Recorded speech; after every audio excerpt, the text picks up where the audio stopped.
వ్రతము చేసుకొని టెంపుల్ దర్శనం చేసుకున్నాము. చాలా బాగా జరిగింది. అన్నదాన సత్రము కూడా ఉందండి. అక్కడ భోజనాలు చాలా బాగున్నాయి. మీరు వచ్చినప్పుడు తప్పకుండా చూడండి టెంపుల్ను. ఇటు సైడ్ వచ్చినప్పుడు అన్నీ పొద్దున్నే 12 లోపే వ్రతము అది కంప్లీట్ అయిపోయింది. వ్యూ మాత్రం చాలా అందంగా ఉందండి. నేను టెంపుల్స్ వెళ్ళడం అంటే నాకు చాలా ఇష్టము. అత్తగారి ఫ్యామిలీ తరఫు నుంచి కానీ, అమ్మ వాళ్ళ ఫ్యామిలీ తరఫు నుంచి కానీ ఎప్పుడు టెంపుల్స్ చూడడం అనేది చాలా ఇష్టము. తిరుగుతూనే ఉంటాము. ఇంకోటి ఏంటంటే ఒకసారి చూసిన టెంపుల్ కంటే ఒక కొత్త టెంపుల్స్ చూడడం అనేది చాలా ఇష్టము. వాటి గురించి కనుక్కొని ఒక గైడ్గా ఎక్స్ప్లెయిన్ చేయాలని నాకు ఇష్టము. చాలా టెంపుల్స్ తిరుగుతూనే ఉంటాము. మ్యాక్సిమము మా వారికి హాలిడే వచ్చినప్పుడు కూడా టెంపుల్ ప్రోగ్రాం పెట్టుకుంటాము. మ్యాక్సిమం చాలా మటుకు సగం టెంపుల్స్ చూసినట్టే జైరాబాద్ సైడ్ కానీ, కరీంనగర్ సైడ్ కానీ, ఆంధ్ర సైడ్ కానీ టైం కుదిరినప్పుడల్లా వెళ్తూ ఉండాలండి. కానీ అన్నవరం అనేది చిన్నప్పటి నుంచి చూడలేదు, ఇప్పుడే ఫస్ట్ టైం. చాలా బాగుంది.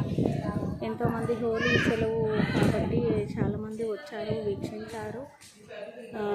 బాగా అయింది దర్శనము మాత్రము.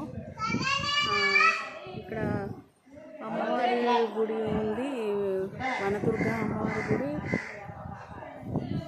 నెక్స్ట్ క్షేత్రపాలకుడుగా రాములవారు ఉంటారట ఇక్కడ అన్నవరం టెంపుల్కి.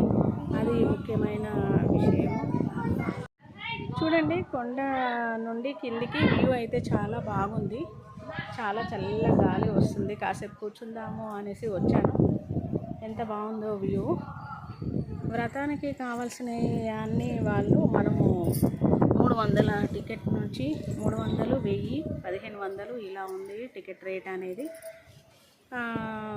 ఎన్ని వందలు కట్టినా కూడా పూజ విధానం అయితే సేమే. అందరినీ ఒక హాల్ లాగా మండపంలో కూర్చోబెట్టి బాగా చేస్తున్నారు. ఇక్కడ అయ్యవారి ప్రసాదం అనేది హైలైట్ అండి. చాలా బాగుంటుంది. ఇస్తరాకులో మంచిగా ప్రసాదం.